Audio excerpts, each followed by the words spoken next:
डमडमपुर गांव में अज्जूराम और गंगूराम गप मारने में प्रसिद्ध थे। वे दोनों अपने गप्पों से लोगों का मनोरंजन करते और अपनी रोजी कमाते थे। वे रोज 2-4 घरों में खाना मांग लेते और चैन से रह लेते। एक दिन गांव के प्रधान ने अज्जूराम को समझाया। अरे अज्जूराम, तू अपना ये जन्म व्यर्थ क्यों गंवा रहा है? ऐसी बेकार की जिंदगी तो गांव के कुत्ते भी जी लेते हैं। तुझे अब कुछ काम धंधा करना चाहिए। अज्जूराम को भी ऐसा ही लगा कि उसे कुछ काम करना चाहिए। एक दिन अज्जूराम घर के बाहर इधर उधर टहल रहा था। तभी उसे गांव का सरपंच मिला। क्या भैया अज्जूराम, आज कुछ ज्यादा ही परेशान लग रहे हो? तबीयत तो ठीक है ना? हाय, ये पेट का दर्द एक दिन तो जान ही लेके छोड़ेगा। सरपंच जी, इधर मैं पेट के दर्द से परेशान हूँ और उधर में 9 करोड़ डूबे जा रहे हैं। 9 करोड़? हाँ, 9 करोड़। इसमें इतनी परेशान होने वाली क्या बात है?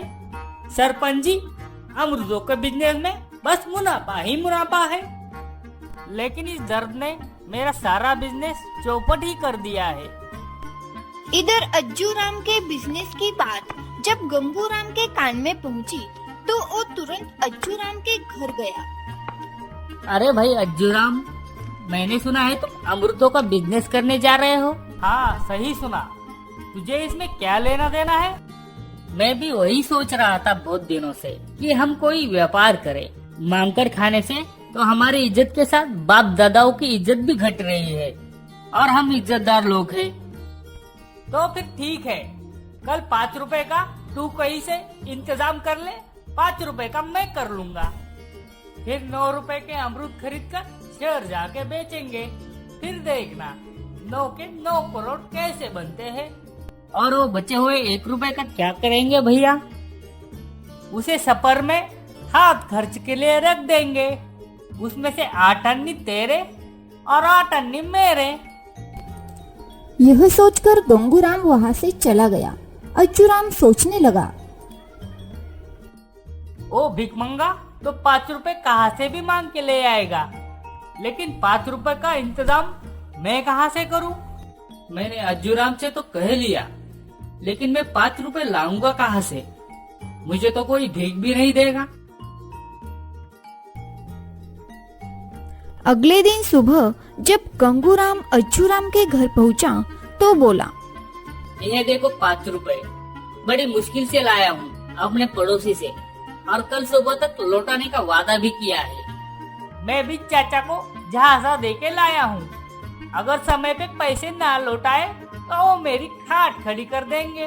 तो चलो हदाई लाल से 9 रुपए के अमरूद खरीद लेते हैं। हाँ हाँ चलो। और थोड़ी ही देर में वे दोनों हदामी लाल की दुकान पर जा पहुँचे। फिर उन्होंने 9 रुपए के अमरूद खरीदकर एक टोकरी में भरवा दिए और 8 आने सफर खर्च के लिए बचा लिए। अमरूदों का टोकरा अज्जूराम ने अपने सर पर उठाया और शहर के लिए चल पड़े। काफी दूर का रास्ता तय करने के बाद गंगूराम को बड़ी जोर से भूख सताने लगी, तो वह सोचने लगा, मुझे तो बहुत जोर की भूख लगी है, अब क्या करूं? हाँ हाँ याद आया, अटन्नी मेरे पास सफर खर्च के लिए मौजूद है, उसी से अमरूद लेकर खा लेता हूँ तो कुछ राहत मिल जाएगी। और तब गंगूराम ने अज्जूराम को अठन्नी दे दी और बोला, भैया अज्जूराम, 8 अन्नी के अमरूद दे दो। हाँ हाँ, क्यों नहीं, अभी देता हूँ। अज्जूराम ने 8 आने के 2 अमरूद उठाकर गंगूराम को दे दिए। ये क्या, सिर्फ 2 अमरूद? हदामी लाल ने तो 8 अन्नी के 4 अमरूद दिए थे, फिर तुम मुझे 2 क्यों दे रहे हो? चुप बे भिख मंगे, ये व्यापार है, 8 आने के 2 ही मिलेंगे। लेना है तो ले, नहीं तो अपना रास्ता नाप। अभी तो हमें बहुत दूर का सफर तय करना है। गंगूराम ने 2 अमरूदों पर ही अपनी भूख मिटा ली और मन ही मन सोचने लगा। साला लुटेरा कहीं का 8 आने के 4 अमरूद खरीद के लाया है और 2 बेच रहा है, दुगना मुनाफा कमा रहा है। अज्जूराम सिर पर अमरूदों का टोकरा उठाकर चल ही रहा था तो वो गंगूराम को बोलता है, ए भिकमंगे, ये टोकरा जरा तू भी उठा ले, अब मैं जरा थक गया हूँ। देखो भैया, अब मैं बिजनेसमैन हूँ, कोई भिकमंगा नहीं। गंगूराम ने टोकरा अपने सर पर उठा लिया और दोनों चल पड़े। अज्जूराम सोचने लगा, अब तो मुझे भी भूख लगी है, कुछ अमरूद ही खा लेता हूँ। खरीदने के लिए 1 रुपए तो है मेरे साथ। गंगूराम, मुझे भी भूख लगी है, मुझे भी 1 रुपए के अमरूद दे दो। गंगूराम ने 1 रुपए के 4 अमरूद लेकर अज्जूराम की ओर बढ़ा लिए। भैया गंगूराम, मैं तो तेरा बचपन का दोस्त हूँ, 2 अमरूद ज्यादा दे देना। तूने मुझे दिए थे जो मैं तुझे दे दूं, ये तो व्यापार है, इसमें यारी दोस्ती नहीं चलती। कुछ कोस दूर चलने पर गंगूराम बोला, अब टोकरी तुम संभालो अज्जूराम, मुझे बहुत भूख लगी है और मुझे 1 रुपए के अमरूद दे दो। अज्जूराम ने 4 अमरूद उठाकर गंगूराम को दे दिए। इसी तरह रास्ते में जब किसी को भूख लगती तो वो अमरूद लेकर खा लेते। अब शहर काफी करीब आ रहा था। गंगूराम बोला, शुभ मुहूर्त से व्यापार शुरू किया है तो अब बिक्री अच्छी हो रही है, टोकरे का भार कम होता जा रहा है अज्जूराम।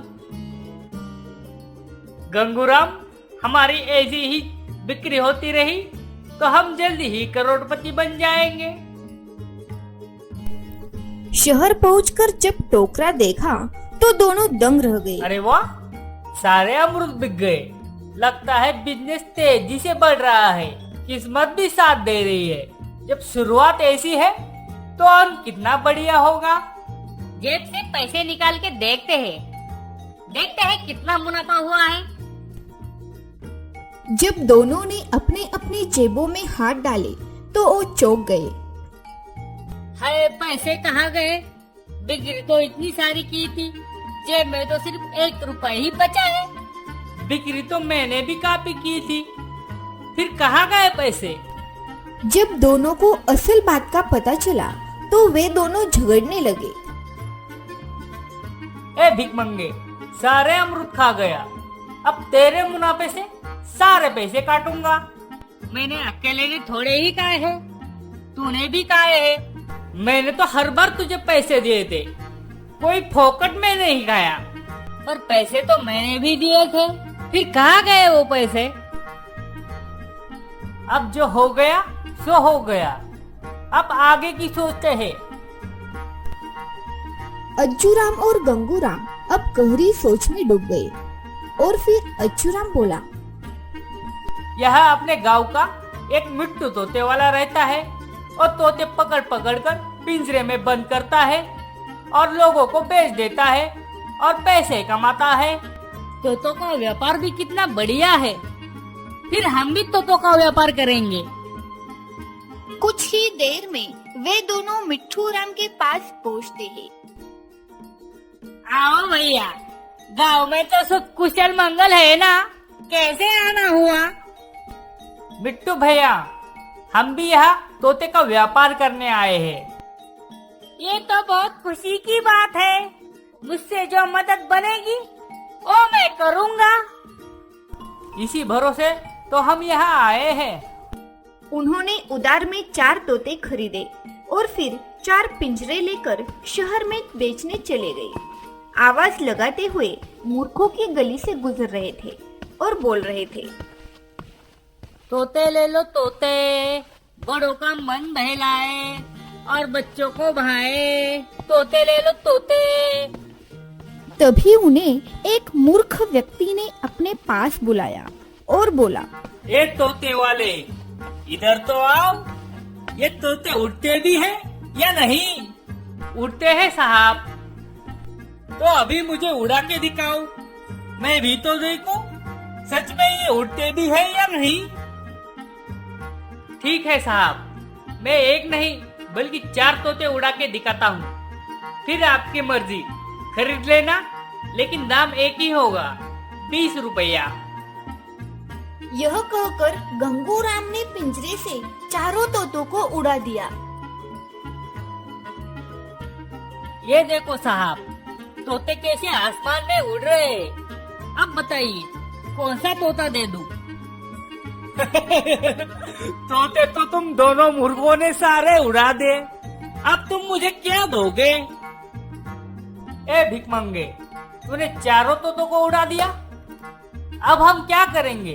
तूने सारे मेहनत पर पानी फेर दिया, अब क्या होगा? अब क्या होगा अज्जूराम, हमारा ये बिजनेस तो चौपट हो गया, अब हम क्या करेंगे?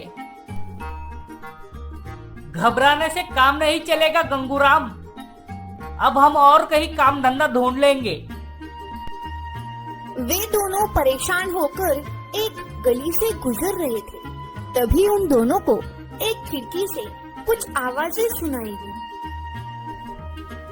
ए भाग्यवान, सुनती हो भाग्यवान, ये लो 100 रुपए, आज के जमाल गोटे की कमाई।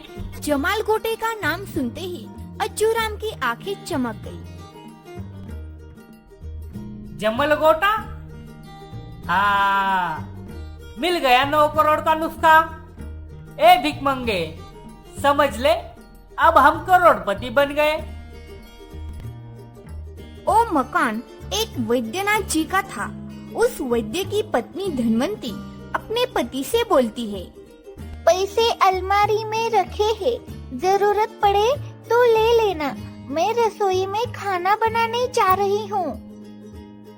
भाग्यवान, मैं भी कल की तैयारी के लिए बाजार जा रहा हूँ, बाजार जाके जमाल गोटा खरीद लूंगा। अज्जूराम उन दोनों की बातें खिड़की से सुन रहा था। अज्जूराम की सारी नजर इस वैद्य के घर में ही थी। ए भिकमंगे, मुझे तो बहुत प्यास लगी है, मैं अभी जाकर इन वैद्यनाथ जी के घर पे पानी पी के आता हूँ।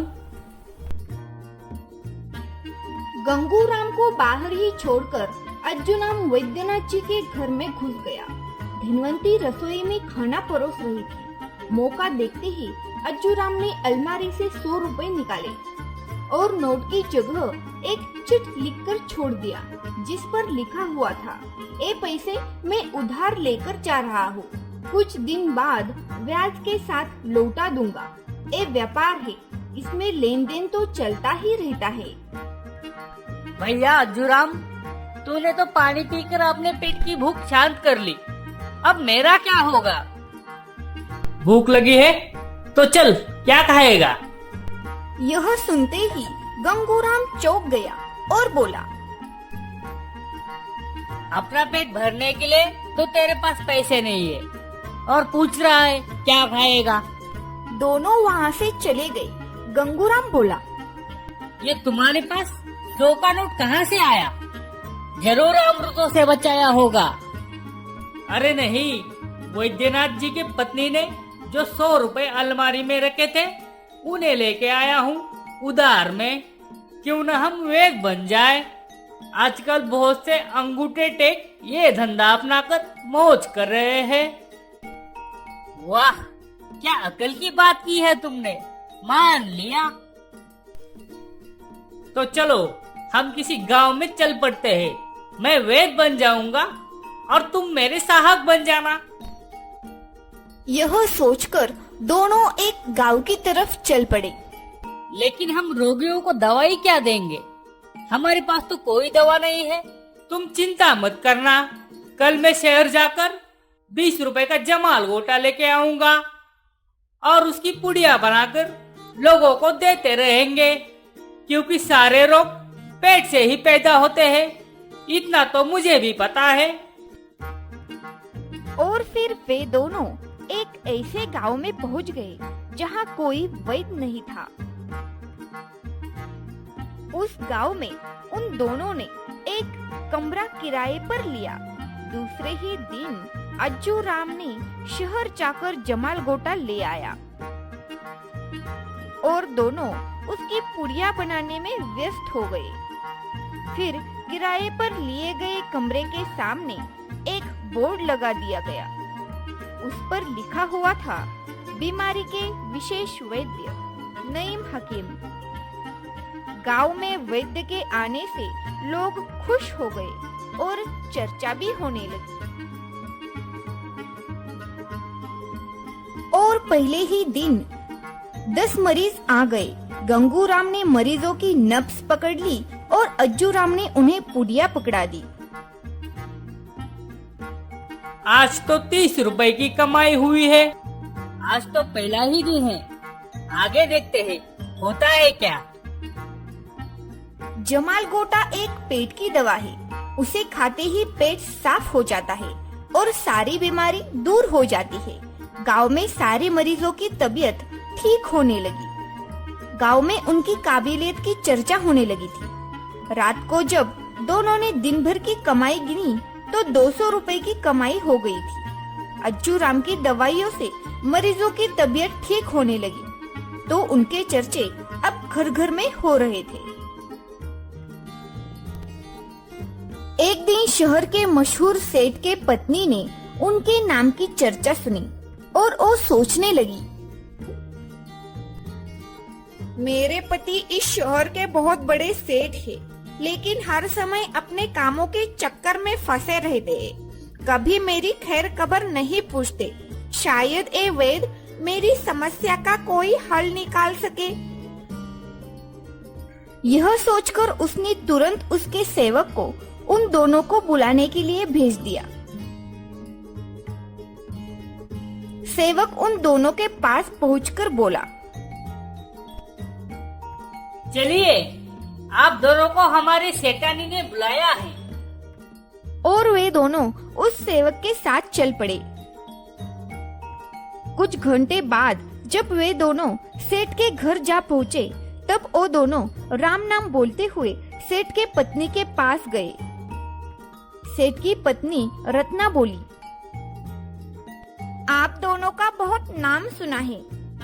मैं बहुत परेशान हूँ वैद्य जी, मेरी मदद कीजिए। आप कोई चिंता ना करो सेठानी जी, मैं आपके परेशानी का कारण समझ गया। आप किसी आदमी को भेजकर दवा मंगवा लीजिए, सब ठीक होगा। यह तो बड़ी कमाल का आदमी है, मेरे बिना कुछ बताए ही सब समझ गया। अगर आप मेरी परेशानी का हल दूर कर देंगे तो मैं आपको मालामाल कर दूंगी। वे दोनों अपने दवाखाने चले गए और बहुत चिंता में पड़ गए। दोनों आपस में बात करने लगे। अब क्या होगा अज्जू राम? सेठ की पत्नी का मामला है, हम इसे जमाल गोटा कैसे दे सकते हैं? जमाल गोटे के अलावा और कोई दवा भी तो नहीं है। अब तो जमाल गोटे से ही काम चलाना पड़ेगा। फिर 1 घंटे बाद सेठानी का सेवक उन दोनों के पास आ गया। ये पुड़िया सेठानी को जाके खिलाना और कहना कोई चिंता ना करे, सब ठीक हो जाएगा। जमाल गोटे की पुड़िया लेकर सेवक वहाँ से चला गया। अज्जू राम, मेरा दिल तो बहुत घबरा रहा है। मेरी सलाह मानो और यहाँ से भाग चलो, वरना सेठ को पता चला कि हमने जमाल गोटा पीस कर उसकी पत्नी को खिलाया है तो हमारा बैगन का भरता बना देगा। गंगूराम, ये सेठ का मामला है, उसकी पहुंच बहुत ऊपर तक होगी तो हम भागकर जाएंगे कहाँ? कहीं ना कहीं तो पकड़े ही जाएंगे। यह सोचकर दोनों अपनी किस्मत का मातंग मनाने लगे। उधर जमाल गोटी की पुड़िया खाते ही सेठ की पत्नी को दस्त छूट गए तो रत्ना परेशान हो उठी। शाम को जब सेठ पत्नी की तबीयत के बारे में पता चला तो वो भागा भागा हवेली में पहुंचा। क्या हुआ सेठानी जी? एक दिन में ही आप बहुत कमजोर हो गई हो। बस यूं ही जरा से दस्त लग गए थे। फिर अगले दिन सुबह फिर सेठ हवेली में आ गया और सेठानी का हाल मालूम किया। फिर शाम को सेठ फिर से सेठानी के पास आ गया। सेठानी, अब तुम्हारी तबीयत कैसी है? पहले से काफी अच्छी है सेठ जी। अब सेठ रोज सुबह शाम नियम से पत्नी का हाल जानने के लिए हवेली आने लगा। रत्ना अपने पति का प्यार पाकर खुश हो उठी। तब एक दिन उसने अपने सेवक को बुलाया और कहा, इस पैसों से भरा थैला उस वैद्य को जाकर दे देना और कहना हम उससे बहुत खुश हैं। उसकी दवा से हमारी परेशानी दूर हो गई। उधर उन्होंने जब अपने दवाखाने पर सेठ का सेवक आते हुए देखा तो उनके होश उड़ गए। गंगूराम, लगता है हमारा काम तो हो गया। अब सारी जिंदगी जेल में चक्की पीसनी पड़ेगी। मैंने तो पहले ही कहा था यहाँ से भाग चलो, पर तुमने नहीं माना।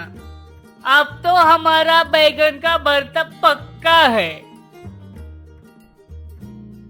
मालकिन ने आपकी फीस, इनाम और दवाई की कीमत भेजिए, ये लीजिए।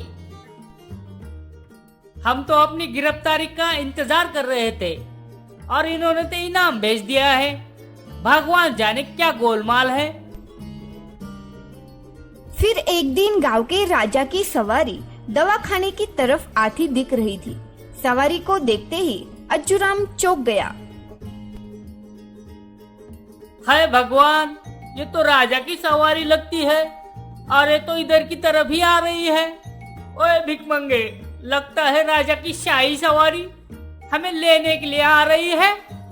लगता है गांव में 2-4 आदमी हमारी दवा खाकर मर गए, इसलिए राजा ने हमें फांसी चढ़ाने के लिए बुलाया होगा। आप दोनों को महाराज ने तुरंत दरबार में बुलाया है। अज्जूराम और गंगूराम राजा के सैनिक के साथ दरबार के लिए निकल पड़े। सुना है तुम दोनों के पास सारी परेशानियों का हल है। हुक्म कीजिए महाराज, हम आपकी परेशानी जान सकते हैं। कल सब लोग युद्ध के जीतने के जश्न में मग्न थे, तभी डाकू शाकाल ने खजाने पे हमला करके हमारे सेवक को मार दिया और हमारा खजीना लूट के चला गया। तो हुक्म कीजिए महाराज, हमें क्या करना होगा? डाकू शाकाल को खजाने के साथ हमारे सामने दाखिल करो, वरना हम तुम दोनों का सर कलम करेंगे और बीच चौराहे पे लटका देंगे।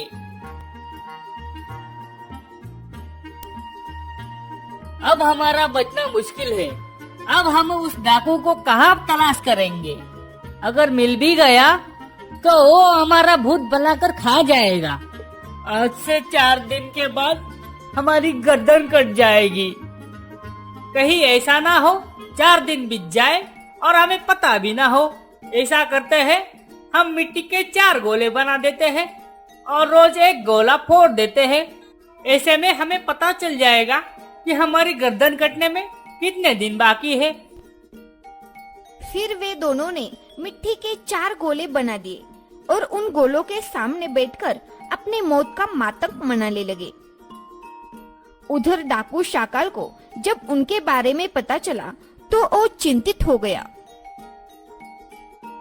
ओए बिरजू, जरा जाके उस वैद्य के पास देखना कि वो हमारे खिलाफ क्या षड्यंत्र रच रहा है। ओए बिरजू, जरा जाके उस वैद्य के पास देखना कि वो हमारे खिलाफ क्या षड्यंत्र रच रहा है। शाम होते ही अज्जूराम ने एक मिट्टी का गोला उठाया और बोला, ए देख गंगूराम, एक तो आ गया और थोड़ी ही देर में खत्म ही हो जाएगा, तब दूसरा आएगा और इस तरह चारों आ जाएंगे और चारों खत्म हो जाएंगे। सच में ये तो बहुत बड़ा पहुंचा हुआ आदमी लगता है। इसने तो अंदर बैठे बैठे ही जान लिया कि मैं खिड़की के बाहर खड़ा हूँ। बिरजू ने ये बात जाकर शाकाल को बताई। सरकार, वो आदमी बहुत चालाक है। उससे बचना हमारे लिए मुश्किल ही नहीं, नामुमकिन है।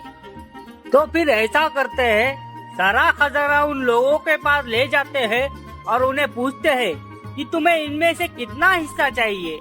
सैनिकों, तुम उस वैद्य के दवाखाने जाके देखो, कहीं वो दोनों भाग तो नहीं गए।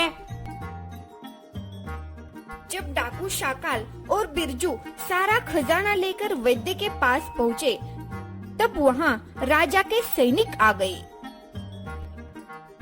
अरे, ये तो डाकू शाकाल है, पकड़ लो जल्दी से, पकड़ लो, कहीं ये भाग न जाए। सेनापति का आदेश पाते ही सैनिक डाकू शाकाल पर टूट पड़े। गंगूराम, इस बार तो महाराज ने सेनापति के साथ सैनिक भी भेज दिए। लगता है हमारी पोल खुल गई। इधर डाकू शाकाल भागने से पहले सैनिकों ने डाकू शाकाल को खजाने सहित पकड़ लिया। आपने तो कमाल ही कर दिया वैद्य साहब। समझ नहीं आता कि 2 दिनों में डाकू शाकाल खजाने के साथ यहाँ कैसे आ गया। आते कैसे नहीं सेनापति जी, सब हमारे पुड़ियों का खेल है। ठीक है, कल आप दोनों दरबार में इनाम लेने के लिए हाजिर हो जाना। मैं डाकू शाकाल और खजाने को लेकर चलता हूँ। इनाम भाड़ में जाए, इस बार हमारी जान बाल बाल बची है, वरना 2 दिनों बाद हमारा सर कट जाता। अज्जूराम और गंगूराम ने और लालच नहीं किया और उसी रात अपना 9 करोड़ लेकर अपने गांव को चले गए। जी हाँ, जान बची और लाखों पाए। लौट के बुद्धू अपने घर आए। धन्यवाद।